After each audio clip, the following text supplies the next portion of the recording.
Assalamu alaikum. Thank you, Joe. Thank you, Dan. Thank you, Larry, as well, and as well, David. It is an honor to be here. I'm delighted that I have this opportunity and invitation to share with you some of the views, experiences, ideas that I have accumulated and still dealing with them. And hopefully this will be as rich as Joe promised, otherwise I'll be violating the national security promise.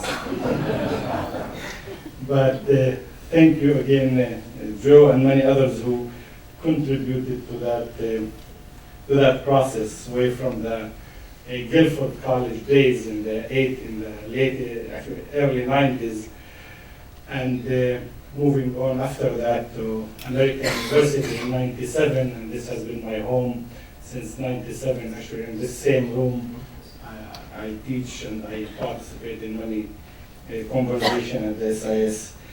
It is a delight also to be among the consortium members and to be able to speak about these issues that I think important to address them during these days as well.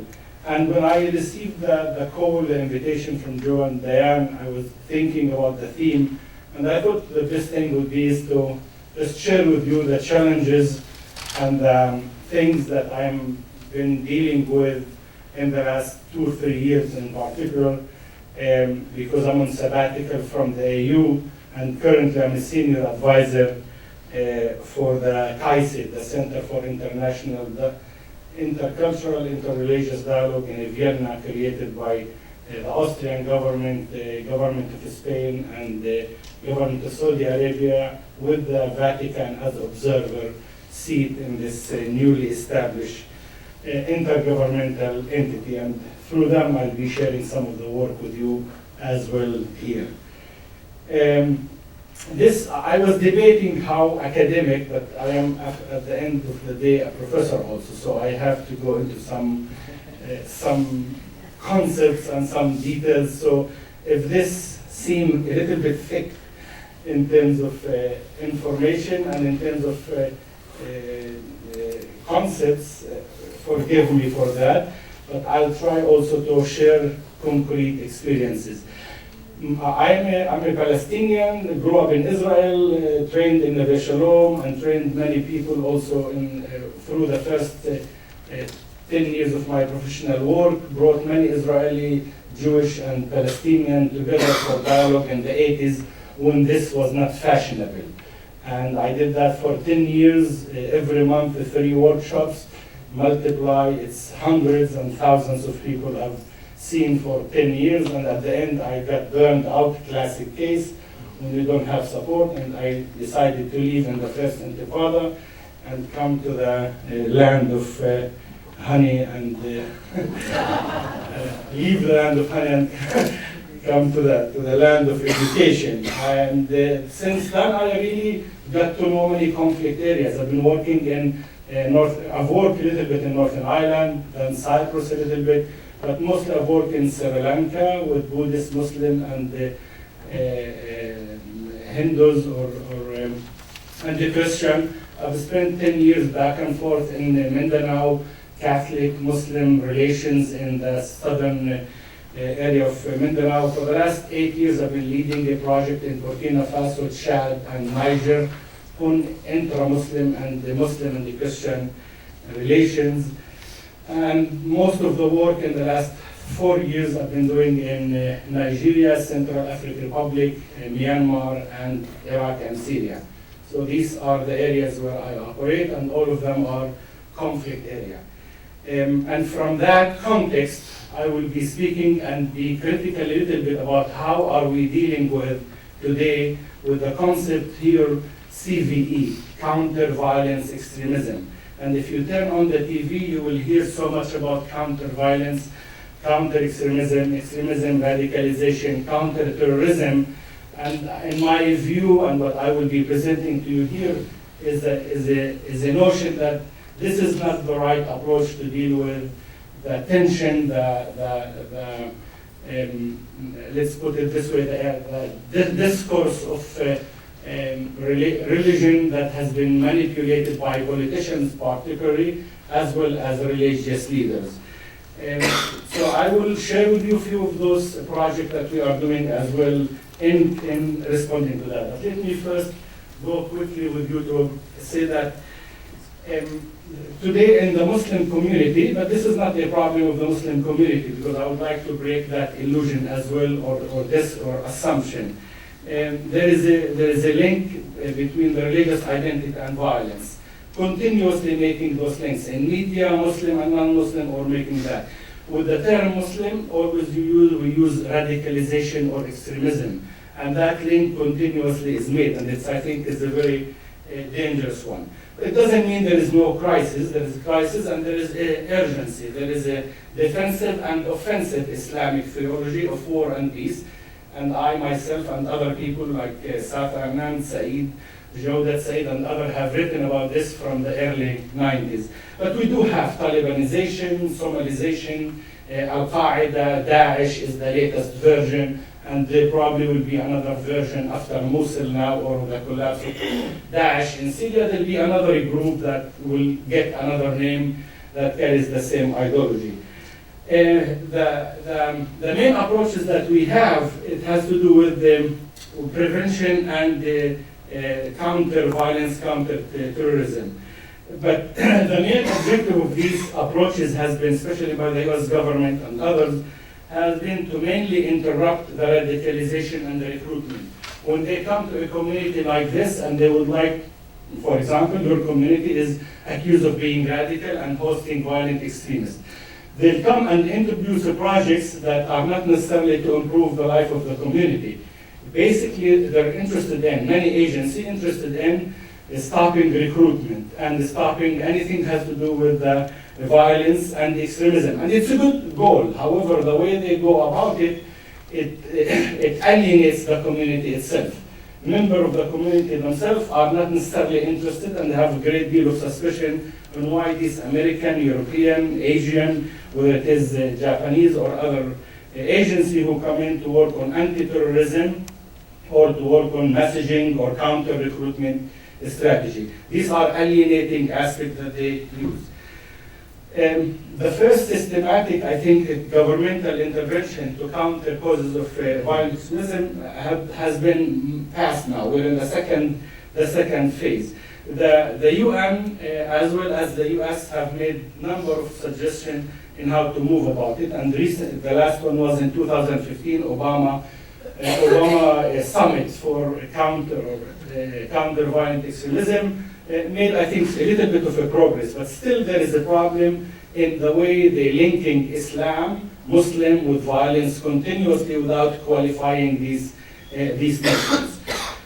So yes to prevention, but how do we do the prevention? And as I said, there was a summit, and the summit, for the first time since 9/11, 12 years it took us to come to the sentence that says, and law enforcement alone will not solve. Meaning bombing and security and intelligence gathering has been the primary tool used since 9/11 domestically as well as internationally in trying to respond to these issues. And it reiterated that comprehensive rule of law and community-based strategy are needed. So finally we arrived to this sentence that we are interested in it, but until now we're still struggling how do we do that in a sensitive way and effective way without alienating communities that are, we think, the target for terrorism and violent extremism.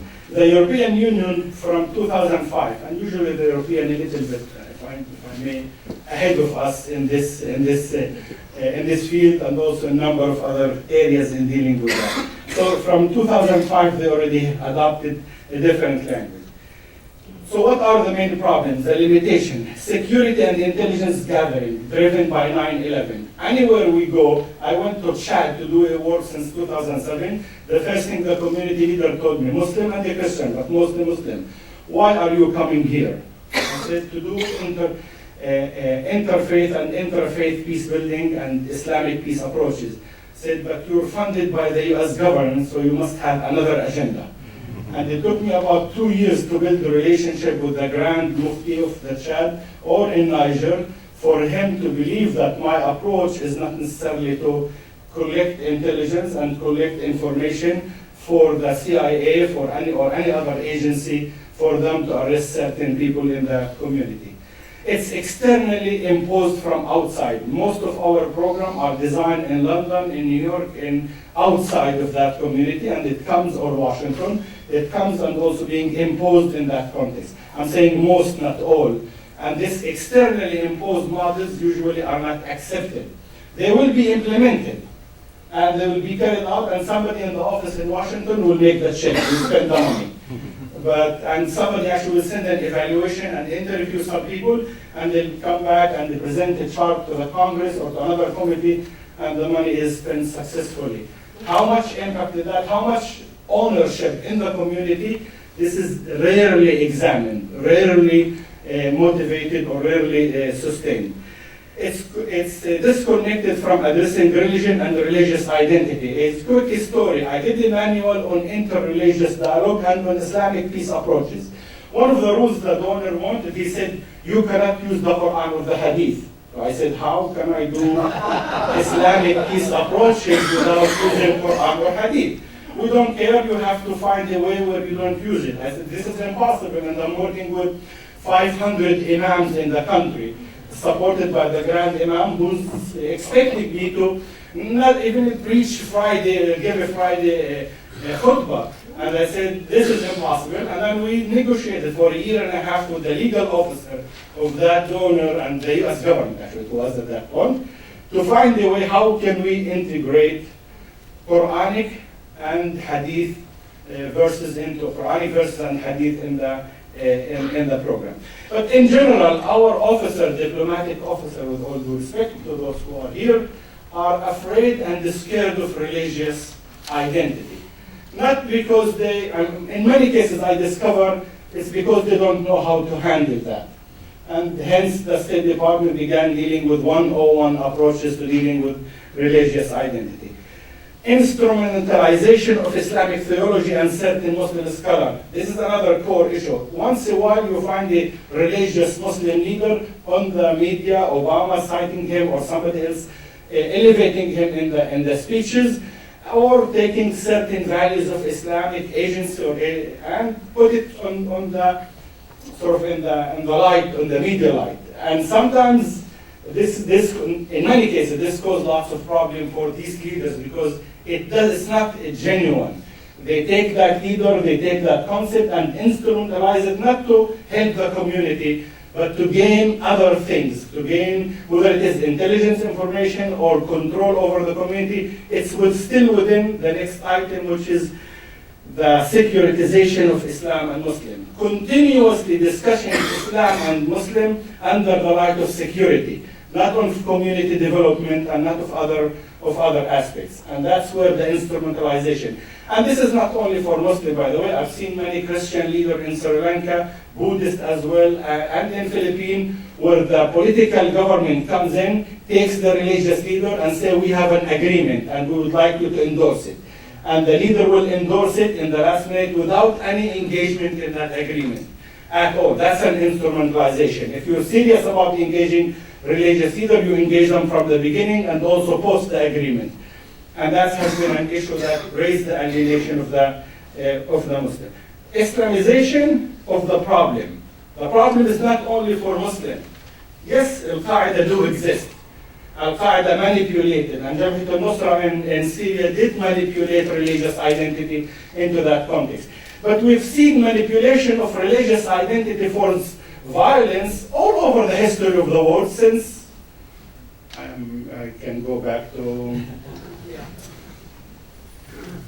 Adam and Eve, maybe a little bit later. Maybe a little bit, we can go to Cain and David, but it's really way back to the Roman Empire and even to the Greek. And the history is full of these examples. But we don't have to go there. We just need to go 1 year before or 2 years before, and you could see blessing of the missile that going into Syria by a religious authority.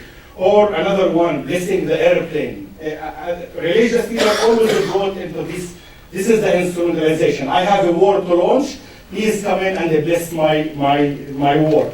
Rabbi blessing a soldier going into Gaza or Lebanon. Again, manipulation of that religious identity for war purposes. Or Rajapaksa, the president of Sri Lanka, after 6 rounds of negotiation, I was involved in some of them between the LDT and the government, he decides to go to war in 2007. Where does he go and stop?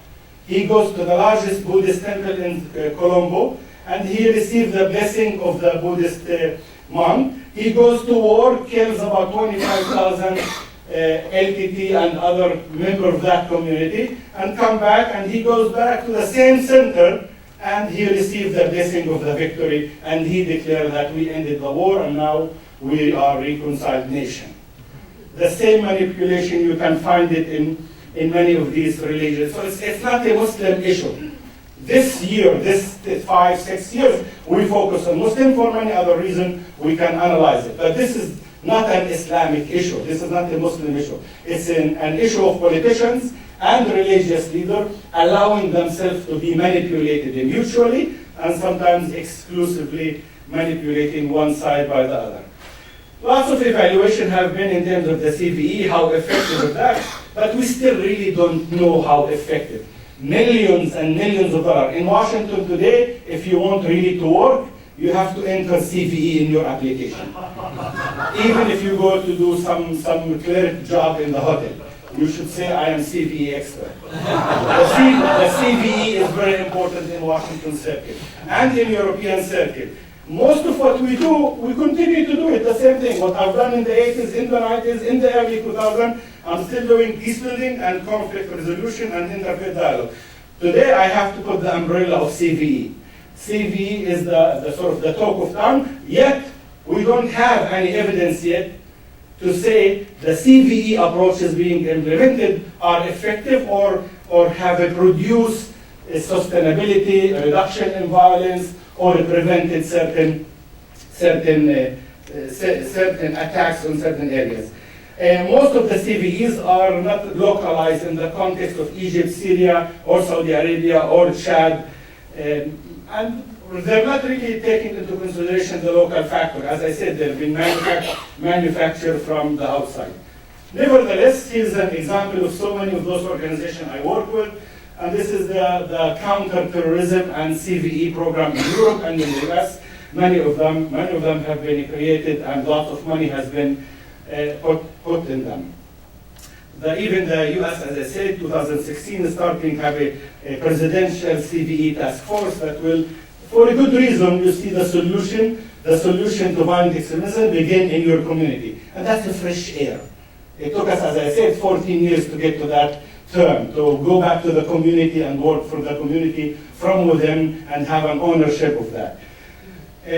How is that being addressed in the Muslim context, in the Muslim area? And we know extremist Muslim, we know there's groups, violent extremists, are Al-Qaeda, Daesh, Shabab, Jaish al-Islam, the Iraqi Sadr, the militia, paramilitia there. And we know there is about 150,000 approximately Muslims or individual who uses Islamic identity to justify their interest in violence for political reasons. And we know many of these organizations are there.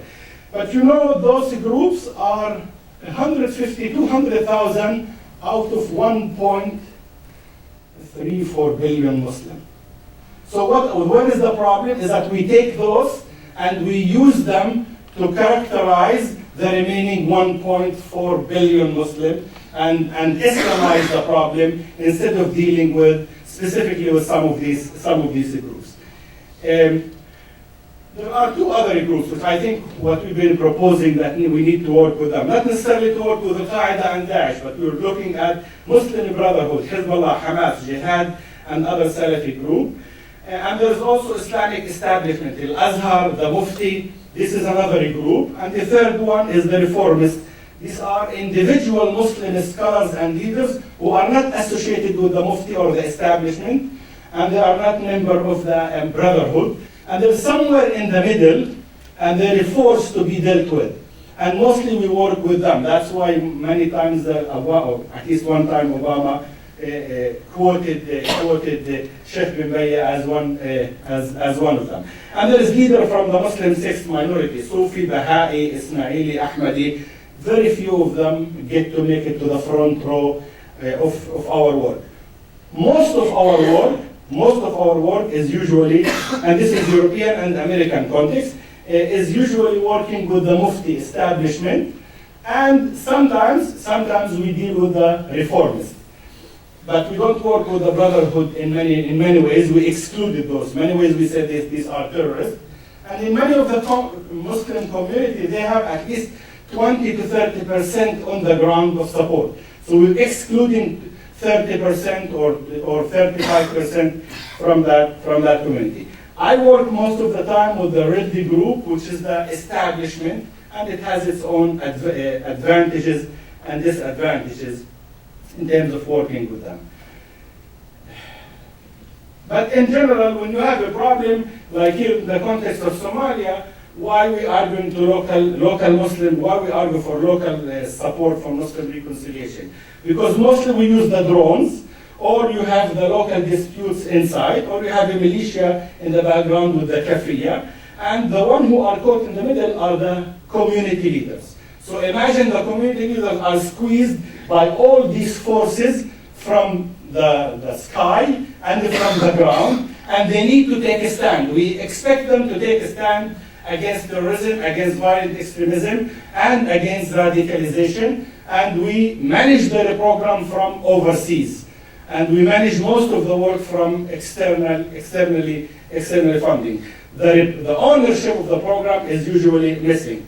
But there are a number of Muslim initiatives. I'm going to skip them. These are Muslim organizations who were created in the last 6-7 years, even less than that. From Al-Marsad in Egypt, in Al-Azhar, Sawab in the United Arab Emirates, or from Hidayah in I think, Hidayah is in Emirates, I think.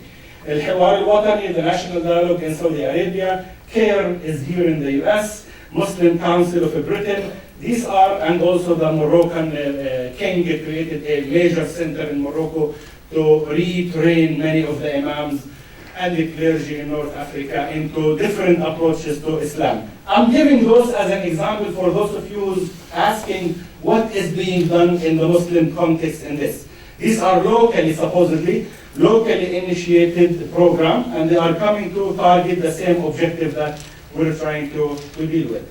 There are many of them. What are they using? They're not using offensive Islam, religion of the sword type of hypothesis, and they're not, many of them, using the second and the third, Islamic nonviolence and peace and just war. Just war theory in Islam says we can use violence, but there are so many rules to regulate the use of the violence. There are so many rules that it sometimes becomes impossible to use violence because you did not meet those regulations and rules. If you go by these rules, and that's the just war theory. Catholicism and other religious groups also have the just war theory there. Myself and others went to group number 3 and says we want to go quicker about it. We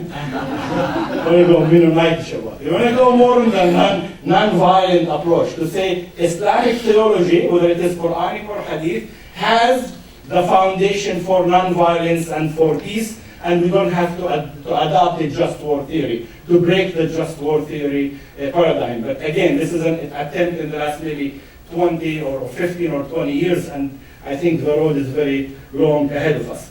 How we justify that? We say we have in Islam, we have justice, adala, doing good, universal and human dignity, equality, sacredness of a human life, quest for peace, peacemaking, forgiveness, deed, action on individual responsibility, and most important, patience, sabr. These are values very crucial in anything.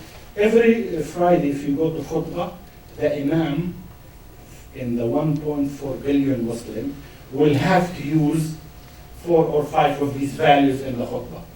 Every Friday you will hear them.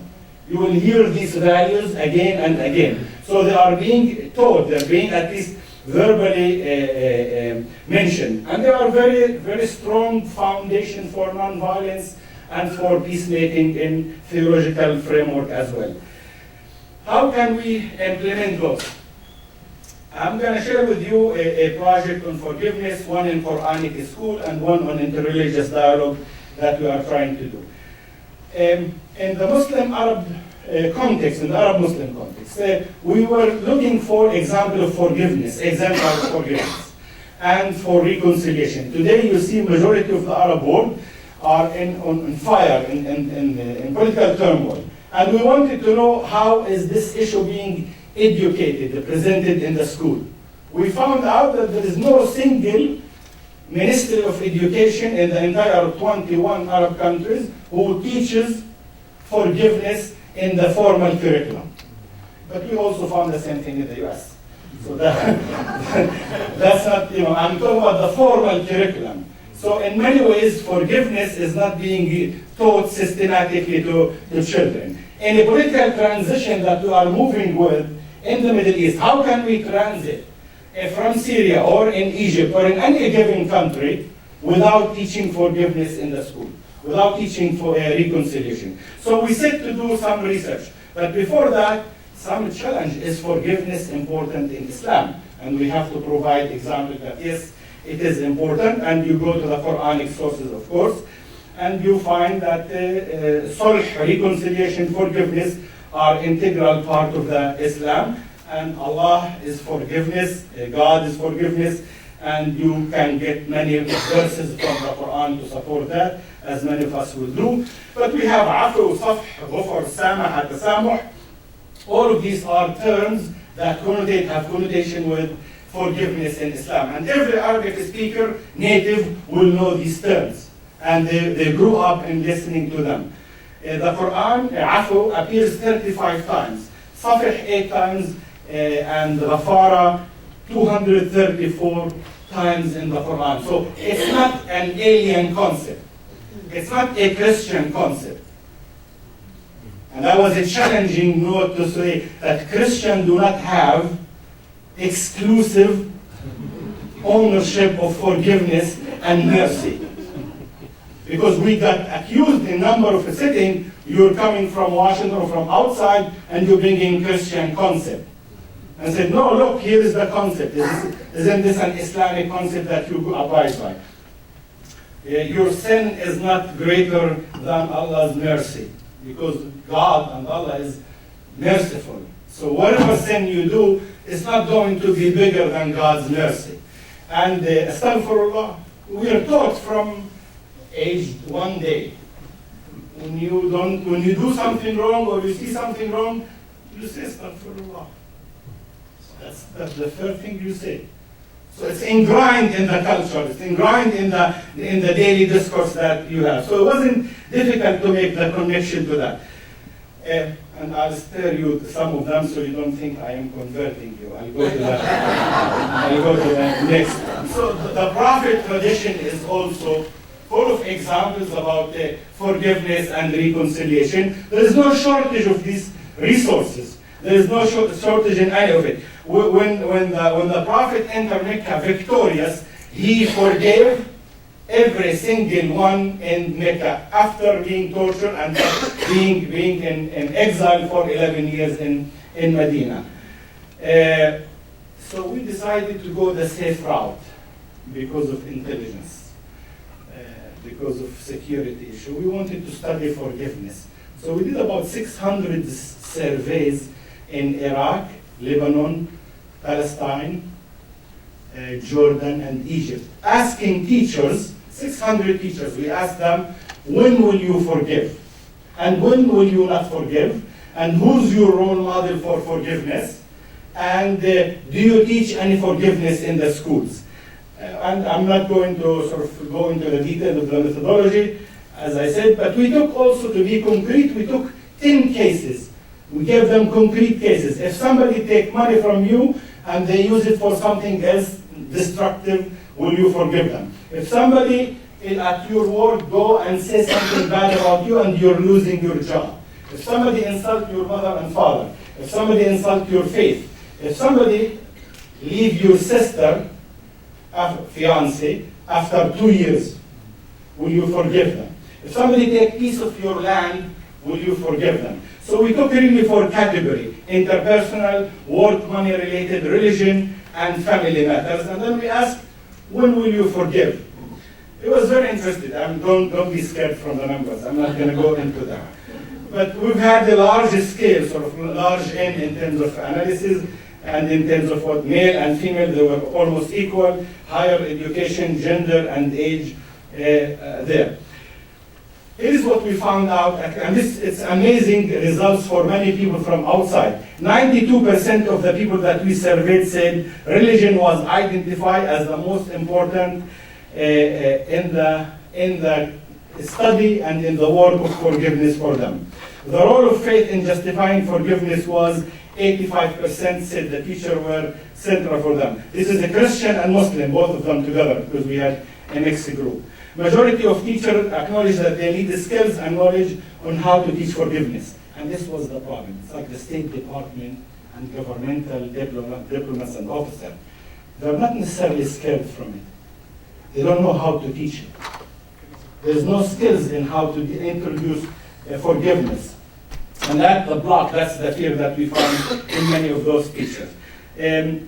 For different situations, we found that 3 scenarios: a greater willingness of Arab Christians to forgive that we found, religiously related conflict, whether from the same or different religion, money-related conflict. These were more willing to forgive in that context. Religion is important for all of them, almost. Again, these are the main results. Here's something that usually I don't share in the Middle East because of the debate. So we put them on continuum. We put them in continuum. Who's the most forgiving group of teachers gave? What do you think? Who's the most forgiving? Is it the Palestinian, the Lebanese, the Egyptian, the Jordanian, or the Palestinians inside Israel? Well, I know the answer is there, but not. So the scale, he says that the Jordanian came the less willing to forgive. And on the other end, the Lebanese. Although the Lebanese been in civil war since 1830. I mean, they break it sometimes, every few years they take a break, 20 or 15 years, but later on they engage again. And right now they're preparing the wheels for going to the next cycle. Yet the Lebanese teachers that we interviewed were more open, at least attitudinally, that's what they declared, to teach it, and they're willing to forgive in this situation. The Jordanian were the least, particularly on the issue of the honor, when it relates to family and honor. In the middle, as usual you would expect, you find the Egyptian. Because, in terms of culturally even, the Egyptian would not commit themselves. Sometimes it depends on how, that's in general how the Egyptian responsive teachers were in the middle. The Palestinian inside Israel were more closer to the Lebanese. The Palestinian inside in the West Bank, mostly Al-Khalil and Ramallah and Nablus, were closer to the Jordanian. The crucial issue for this was, as we explained it's the tribal, ethnic, mostly tribal culture that was affected by many of the teachers, where revenge is very important to restore honor. To restore honor, it's important that your image in the community be restored. But that's not the issue. This is typical. It's okay for teachers not to know how to teach it. The dangerous thing was that they said they need to teach it, but they don't know how to, and that many of them will not forgive. So how can you teach it if you yourself have doubts about certain situations?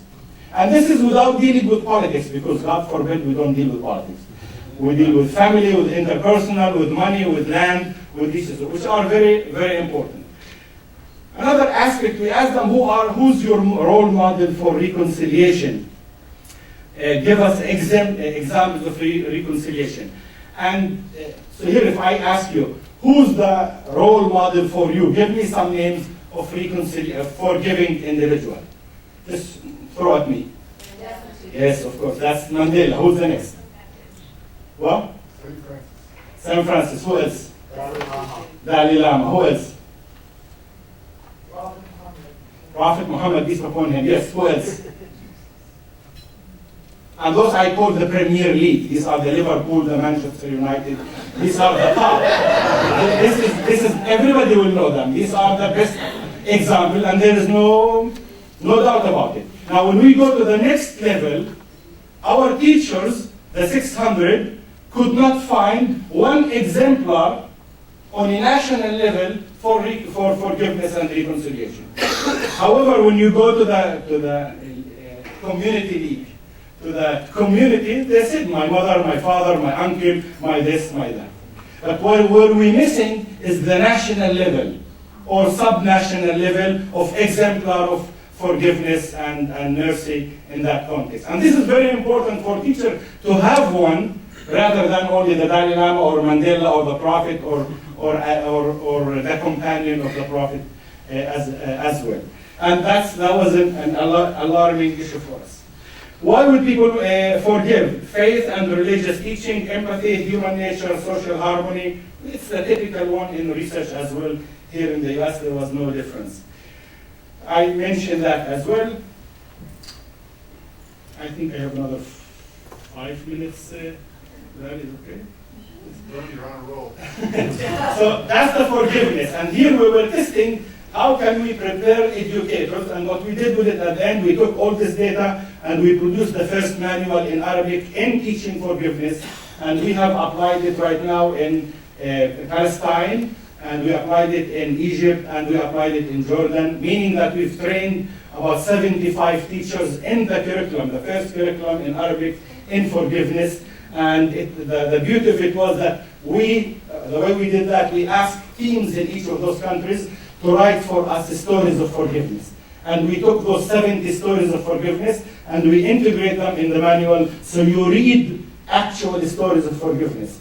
Lots of moving and inspiring stories of forgiveness came, about 70 of them, and they are all in the manual, and the teacher will go and begin using them. The challenge has been is to convince the Ministry of Education in those 5 countries to adopt this as part of the curriculum, but inshallah this is happening gradually, and it will take long time to reach there, but we're in the process of in that aspect. The second case study is Islamic Quranic school. You know how threatened and how scared all we were during the Bush administration, particularly with the Taliban, with all of this Quranic school business, and lots of images that the Quranic school business are really hub for terrorism. Somebody would think that the teacher come in the morning and they don't teach Quran and Hadith. They basically do the technology of building mobs. And how to use the rifle and how to be a very good terrorist. Because supposedly this Quranic school continuously producing terrorists. And we went to Chad, Niger, we went to Kurdistan, and I went to Pakistan, and I worked with some of these schools. And I was not only me, but also my team was shocked to see the state of these schools. Where 35, 40 students sitting on the floor and doing shifts and following the sun in order just to be able to study. And the way they study basically memorization of the Quran and the Hadith. And you do that for 4 or 5 hours a day with no any other support from the Ministry of Education or from anybody else. So the first thing they said, you want us to do peace and conflict resolution in the Quranic school. I said, yes, that's why we're here. They said, great, we only want from you desks. Yeah, desk and a chair. Or a roof to prevent the rain or the heat. I said, but I'm not a development agency, I don't have those. I said, okay, then come and we will teach you about peace and conflict resolution. And they indeed did. I only put them on an exercise of 45 minutes and I said, give me the sources of Islamic peace in the Quran. And they memorized it. And they basically filled the room with the flip charts full of these aspects. And then I said, do you see, we know what we need to be teaching, and we're teaching that. The problem is not there. So we kept digging, and we came in with the entry, we are not going to teach you what to teach, but we're going to focus on how do you teach it, on the pedagogy of teaching in the Quranic school. And there they were welcoming, because none of their teachers had ever received a professional training. None of their teachers have ever received a manual in how to teach. None of them have received a way to do games while you're teaching Quran or Hadith. None of them have received any teaching aid in any of these places. And that was our entry. We trained in Niger, particularly, and Chad, we trained hundreds of teachers and the principals, and they were doing training for them with local manuals that they produced. And we believe they spent over a year and a half negotiating every word in the manual that they written, and for us to introduce the human rights, for us to introduce a gender-related issue, for us to introduce a number of issues. For example, our donor wanted to say you have to introduce the gay and lesbian issue and the principle of respect. And I said, this is not their concern. No, this is one of our rules. And we could not, because this is not a priority. This is a priority in Paris, in Washington, and somewhere else. But for that small community, it wasn't an issue. And you go back and forth a number of these issues that are imposed from outside. But the curriculum that they use, in many ways, 6th century or 7th century curriculum. It's still authentic, but also it has its own problems in terms of memorization and in terms of work. This is more in Pakistan, and this is the methodology. If you see the girl still using boards, so every girl will use a board, and she will write with a chalk, using chalks, the Quranic verses, memorize them and wipe them, memorize and wipe. And this is 7% of the education system in Pakistan, and over 40% of the education system in Chad and rural area. There was no single time in 8 years that we heard, either directly or secondhand, about anything of violence, about killing, or about terrorism, or about violence, or any of these aspects. There was no mention of that, not only to us, but also to community that we work with. We use the internal insider. We train people from the inside rather than us being the trainer and be there. We use Quranic school. They have a symbolic power in the community. To be a good Muslim, you have to go to the Quranic school. So they have lots of power in the community in determining who is a good Muslim. We built a trust with the teams that we work with, and it took about 3 years to build that trust, to have access to these schools and to these aspects. Many times, people, when we share the photos, and this is more on the light side, they're scared. Oh my God, look at them, they are radical, they are extremists. And I said, where did you see this? Oh, look at them, they all have big, bushy, black beards. I said, yes, this is their life, this is how they dress. No, they are very extremist. It is to that level of simplicity and judging the Quranic school teacher. And sometimes this is not outside, sometimes this is within Pakistan, within Chad, within the community where they operate. Finally, I'm working in Kaisid, which is, I work lots of time with the community level. And then the last 3-4 years, I've been working with policymakers. How do you connect policymakers with religious leaders? And here we work with the muftis and the patriarch and the bishops and the foreign ministers of these countries with the objective to convince them you have to engage a religious leader constructively, not to manipulate them, and not to instrumentalize them. And you have to do that systematically. And we're also working with the religious leaders to say, do not allow your institution to be instrumentalized. This instrumentalized means the prime minister or the minister will call the office and say, I need a fatwa. That's instrumentalization. And then you don't have to. And this is a process back and forth. And the same thing for the Christian in Central African Republic. The Central African Republic president wanted to bring in religious leader for reconciliation. Went and brought the Christian and established a process that was light in reaching out to the Muslim. So there's another manipulation of that. The same thing in Myanmar. So we see the pattern in most of the conflict area. Political leaders instrumentalize the religious institution for their political interest. But basically it's this manipulation of religious leader. Another one, we're saying that in Somalia and other areas, you need to engage the religious leader in this. I'll finish with this. Everybody is saying religious leaders should do that and this and to prevent extremism. The burden on the religious leader is so heavy that it's amazing that some of them continue even to attend our work. Because we say you are the problem and you are the cure. And this is not correct. This is in many ways a lie that policymakers have constructed. Because we know from second track diplomacy, and we know from the IMPD wheel of peacebuilding, that to make peace, you need all the agencies in the community. You need the media, you need the researcher, you need the trainer, you need the business, you need the political leaders, and you need the religious leader. So there are 1 out of 9 agencies, or 10 agencies. So why in this particular one, you want them to fix the problem for you? And in many cases, they are not the source of the problem. In many cases, the source of the problem in the conflict area where we work are political leaders who wanted to gain certain political power, and they manipulated the religious identity, and people were not educated enough and immunized enough in order to be resisting that manipulation. So here's what we expect from the Muslim religious leader every week.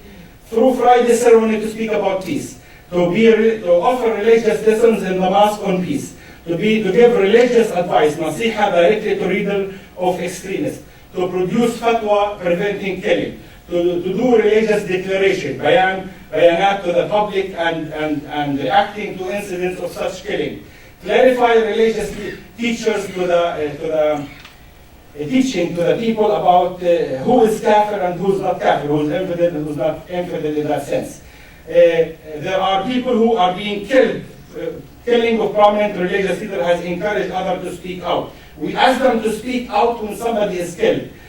We introduce them in debates in the media. Through religious presentation, lecture, TV, social media, we want them to be active. Through distribution of fatwa in the social media again, and reference to madahib as well in the Muslim community, they need to stand against the sectarian trends. It's exhausting, especially when you don't have the last item, security. You know how many times in these meetings somebody come to me and said, brother, if I do this, they will kill me. Will your agency support me? Can you provide us protection? I still remember 4 months ago in Addis, I met an imam who have lost 13 other imams and friends of his in Somalia because they spoke. He himself twice have been under assassination attempt, and he was injured. Politicians and the community does not give enough support for these religious peacemakers, yet we continue to ask them to stand and do this work and without that support. Finally, this is the third finally, and this is the last one. I found that many of these agencies that we look up for them to save us from in this context, whether it is the UN, whether it is the other groups, they have an inherent difficulty and objection to religion. They have a problem. The most of it are secular organizations, and they have objection to the notion of religion. Yet they are instructed in solving many of these problems. They are confrontational. They think they are morally superior to the religious leader, because the religious leader is the cause of the problem, and they lack the basic literacy of religion. How could you work with Muslim in Mindanao or in Chad or in Pakistan when you yourself cannot differentiate between the Prophet and the companion? When you don't know any single thing about Islam, you lack the basic literacy of religion. Yet you come and you draw a chart of the program to the office of the Mufti and you tell them what to do. Lack of capacity and tools to design with the faith-based organization, and many of them that I come in touch with are truly Islamophobic.